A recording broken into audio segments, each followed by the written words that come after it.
Exodus chapter 4. Moses answered, "What if they won't believe me and they will not obey me but say, 'The Lord did not appear to you'?" The Lord answered him, "What is that in your hand?" "A staff," he replied. "Throw it on the ground," he said. So Moses threw it on the ground. It became a snake, and he ran from it. The Lord told Moses, "Stretch out your hand and grab it by the tail." So he stretched out his hand and caught it, and it became a staff in his hand. "This will take place," he continued, "so that they will believe that the Lord, the God of their ancestors, the God of Abraham, the God of Isaac, and the God of Jacob, has appeared to you." In addition, the Lord said to him, "Put your hand inside your cloak." So he put his hand inside his cloak, and when he took it out, his hand was diseased, resembling snow. "Put your hand back inside your cloak," he said. So he put his hand back inside his cloak, and when he took it out, it had become like the rest of his skin. If they will not believe you and will not respond to the evidence of the first sign, they may believe the evidence of the second sign.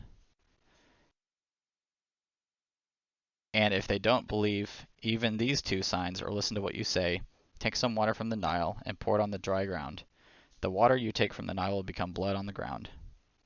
But Moses replied to the Lord, "Please, Lord, I have never given eloquent, either in the past or recently or since you have been speaking to your servant. Oh, I have never been eloquent either in the past or recently or since you have been speaking to your servant, because my mouth and my tongue are sluggish." Yeah, just like mine. The Lord said to him, "Who placed a mouth on humans? Who makes a person mute or deaf, seeing or blind? Is it not I, the Lord? Now go, I will help you speak, and I will teach you what to say." Moses said, "Please, Lord, send someone else." Then the Lord's anger burned against Moses, and he said, "Isn't Aaron the Levite your brother? I know that he can speak well, and also he is on his way now to meet you. He will rejoice when he sees you. You will speak with him and tell him what to say. I will help both you and him to speak, and will teach you both what to do. He will speak to the people for you.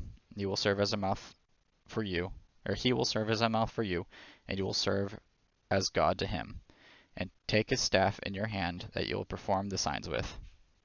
Then Moses went back to his father-in-law Jethro, and said to him, "Please let me return to my relatives in Egypt and see if they are still living."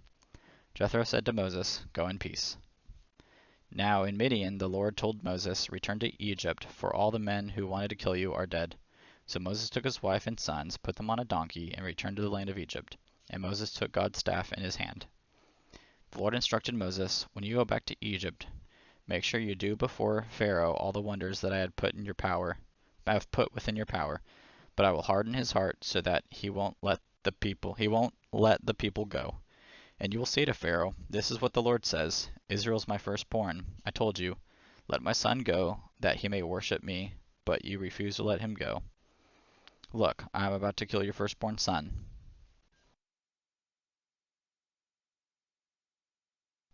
On the trip, at an overnight campsite, it happened that the Lord confronted him and intended to put him to death. So Zipporah took a flint cut off from her son's foreskin, threw it at Moses' feet, and said, "You are a bridegroom of blood to me." So he let him alone. At that time she said, "You are a bridegroom of blood," referring to the circumcision. Now the Lord said to Aaron, "Go and meet Moses in the wilderness." So he went and met him at the mountain of God and kissed him. Moses told Aaron everything the Lord had sent him to say, and about all the signs he had commanded him to do. Then Moses and Aaron went and assembled all the elders of the Israelites. Aaron repeated everything to the Lord and said to Moses, and performed the signs before the people.